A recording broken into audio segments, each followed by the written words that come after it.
नमस्कार दोस्तों, स्वागत है आपका इन नसीम दर्पण की एक और वीडियो में। और बात करेंगे इस वीडियो में रेल विकास निगम लिमिटेड यानी कि आरवीएन स्टॉक पर। बात करें आरवीएन की तो आरवीएन स्टॉक से जुड़ी एक बड़ी धमाकेदार खबर हमें देखने को मिल रही है। बात करें इस खबर की तो खबर बाजार बंद होने के बाद देखने को मिली थी, तो ऐसे में जैसे ही बाजार खुलते हुए देखने को मिलेंगे तो हमें आरवीएन के स्टॉक पर इस खबर का असर देखने को मिलेगा। तो ऐसे में स्टॉक ने अपनी होल्डिंग ले रखी है या फ्रेश इन्वेस्टमेंट करना चाहते हैं तो आपको इस खबर के बारे में पता होना चाहिए, क्योंकि इस खबर का असर स्टॉक पर देखने को मिलेगा। तो स्टॉक को हम टेक्निकली भी देखेंगे कि टेक्निकली स्टॉक हमें कैसा देखने को मिल रहा है और आपको इस खबर के चलते किन लेवल्स को ध्यान में रख करके इस स्टॉक में काम करना है, क्योंकि अगर आप यहां पर कोई गलती करते हैं तो आपको आरवीएन स्टॉक में बड़ा नुकसान देखने को मिल सकता है। तो देखेंगे इस खबर को भी, बने रहिएगा वीडियो में। इससे पहले चैनल पर नहीं है तो चैनल को भी सब्सक्राइब कर लें। वीडियो अच्छी लगे तो वीडियो को लाइक करना भी ना भूलें। बात करें आरवीएल की तो 5 सितंबर को 1.79% की गिरावट में स्टॉक देखने को मिला है और स्टॉक की क्लोजिंग 582 रुपये 10 पैसे पर हमें होती हुई देखने को मिली है।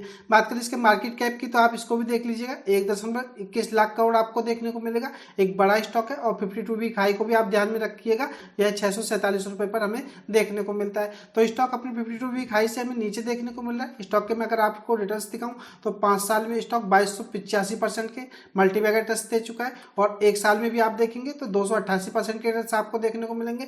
तो बात करें आरवीएल की तो स्टॉक ने रिटर्न्स अच्छे बना करके दिए, मल्टीबैगर देखने को मिलता है। तो ऐसे में अगर आपने स्टॉक में इन्वेस्टमेंट कर रखा है और आपको अच्छे प्रॉफिट आ रहे हैं तो आपको इसी स्टॉक में क्या करना चाहिए यह भी मैं बताऊंगा। तो देख लेते हैं फटाफट इस खबर को, फिर इसको टेक्निकली भी देखेंगे, बने रहिएगा वीडियो में। अब बात करें आरवीएल की तो आरवीएल से जुड़ी हुई यह न्यूज काफी धमाकेदार हमें देखने को मिल रही है। छोटा सा ही आर्टिकल है, आप इस खबर को अच्छी तरह से समझ लीजिएगा, क्योंकि इस खबर के चलते ही हमें आरवीएल के स्टॉक में लॉन्ग टर्म तक का असर देखने को मिलेगा। बात करें इस खबर की तो आप खबर को भी देख लीजिएगा, यह हमें रात को आती हुई देखने को मिली थी 6 सितंबर फ्राइडे के दिन। तो आप समझ सकते हैं अभी फ्राइडे को बाजार खुलेंगे तो इस खबर का असर भी आपको स्टॉक पर देखने को मिलेगा। बात करें इस खबर की तो वंदे भारत ट्रेन की कामयाबी के बाद जो भारतीय रेलवे है यह वंदे भारत स्लीपर लाने की तैयारी में है।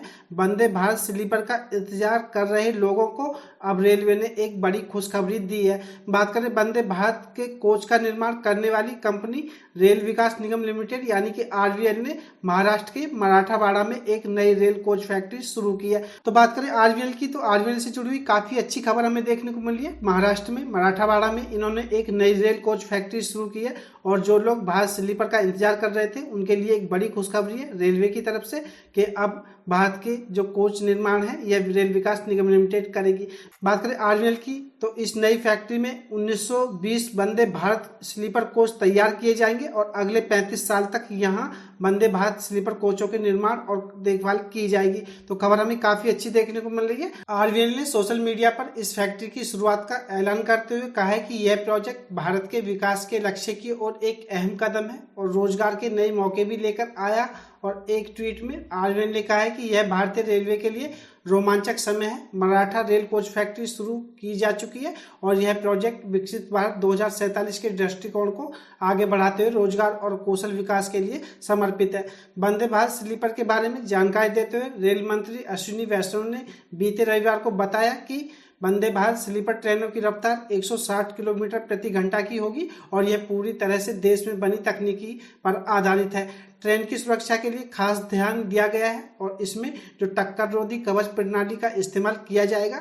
और वंदे भारत स्लीपर के अगर हम खास फीचर को देखें तो वंदे भारत स्लीपर को इस तरह से डिजाइन किया गया है कि यह 160 किलोमीटर प्रति घंटे की रफ्तार पर दौड़ेगी और ट्रेन में 16 कोच होंगे, जिसमें कि अगर हम बात करें तो 11 थर्ड एसी और 4 सेकेंड एसी और एक फर्स्ट एसी होगा। इसमें कुल 823 यात्री सफर कर सकेंगे और इसमें आधुनिक लाइटिंग, यूएसबी चार्जिंग पॉइंट और सामान रखने के लिए ज्यादा जगह होगी और ताजा भोजन की सुविधा के लिए लार्ज, मीडियम और स्मॉल पेंट्री का इंतजाम रहेगा।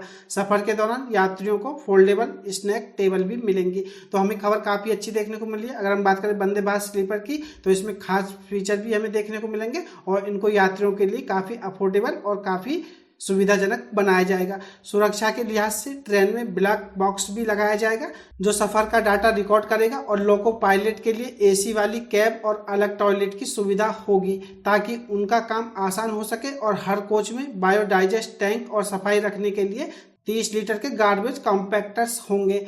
यात्रियों की सहूलत के लिए एर्गोनॉमिक डिजाइन और टॉयलेट्स होंगे और फर्स्ट क्लास यात्रियों को शॉवर की सुविधा भी मिलेगी। तो हमें वंदे भारत स्लीपर की अगर हम बात करें तो इसमें खास फीचर भी देखने को मिलेंगे और यह सब कोचेज आरवीएल मैन्युफैक्चर करेगा। तो आप इस खबर के चलते आरवीएल के स्टॉक पर नजर रख सकते हैं। कोई खबर छोटी मोटी नहीं, एक बड़ी खबर कही जा सकती है और इस खबर का असर आपको लॉन्ग टर्म में देखने को मिलेगा, क्योंकि आरवीएल का बिजनेस बढ़ेगा तो कंपनी के प्रॉफिट बढ़ेंगे और प्रॉफिट बढ़ेंगे तो आपको इसका स्टॉक प्राइस भी बढ़ता हुआ देखने को मिलेगा। तो अगर आपका लॉन्ग टर्म का पॉइंट ऑफ व्यू तो आरवीएल एक शानदार स्टॉक है और एक पीएसयू स्टॉक है। आप ऐसे में आरवीएल स्टॉक पर नजर रख सकते हैं और आप इस स्टॉक को लॉन्ग टर्म के लिए होल्ड कर सकते हैं। स्टॉक में कोई दिक्कत नहीं है, खबर काफी अच्छी है, आपको यह स्टॉक लॉन्ग टर्म में अच्छे रिटर्न्स देने की पूरी कैपेबिलिटी रखता है। अब बात करें स्टॉक की टेक्निकली, तो टेक्निकली भी देख लेते हैं कि आपको स्टॉक में किस तरह से काम करना चाहिए। अगर आपने होल्डिंग ले रखी है तो आपको क्या करना चाहिए और फ्रेश इन्वेस्टमेंट करना चाहते हैं तो आपको क्या करना चाहिए। बात करें खबर की तो खबर काफी अच्छी देखने को मिल रही है, हो सकता है आपको इस खबर का असर स्टॉक पर देखने को मिले, लेकिन फ्रेंड्स मैं आपको बताना चाहूंगा आप स्टॉक में काम करते समय सावधानी बरतें। अगर हम बात करें स्टॉक की टेक्निकली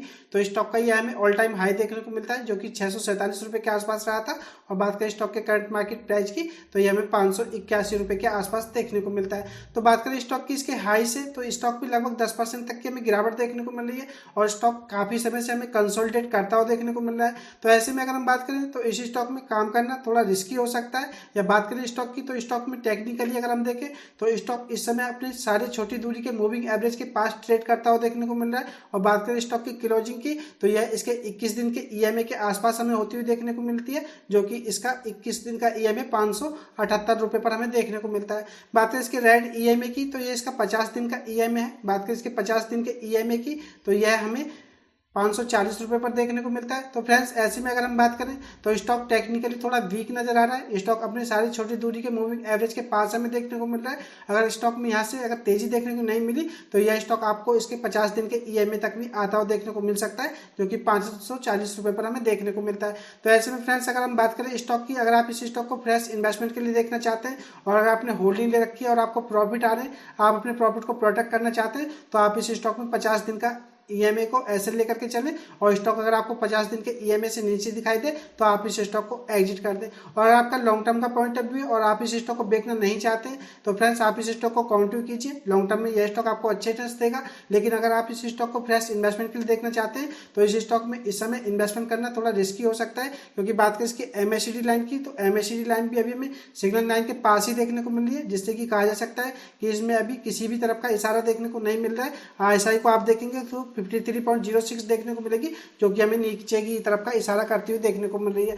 तो ऐसे में बात करें आरवीएल की तो आरवीएल स्टॉक में आप काम करते समय सावधानी बरतें और अगर आपने होल्डिंग लेके और प्रॉफिट को बुक करना चाहते हैं तो आप इसमें 50 दिन का ईएमए लेकर के काम करें और फ्रेश इन्वेस्टमेंट करना चाहते हैं तो भी आप इस स्टॉक में 50 दिन का इसका ईएमए एसएल के रूप में लेकर के चलें और स्टॉक आपको इससे नीचे दिखाई दे तो आप इस स्टॉक से एग्जिट कर दें, क्योंकि स्टॉक कितना भी अच्छा क्यों ना हो, खबर कितनी भी अच्छी क्यों ना हो, स्टॉक में कब कितनी बड़ी गिरावट आपको देखने को मिल जाए इसके बारे में कुछ नहीं कहा जा सकता। तो ऐसे में आप आरवीएल के स्टॉक में काम करते समय सावधानी बरतें। तो मुझे यही खास अपडेट आरवीएल स्टॉक पर आपको देनी थी। यह खास अपडेट की वीडियो आपको कैसी लगी मुझे कमेंट करके बताएं। वीडियो अच्छी लगी हो तो वीडियो को लाइक करें, शेयर करें। मैं मिलूंगा आपसे नई वीडियो में, तब तक के लिए नमस्कार।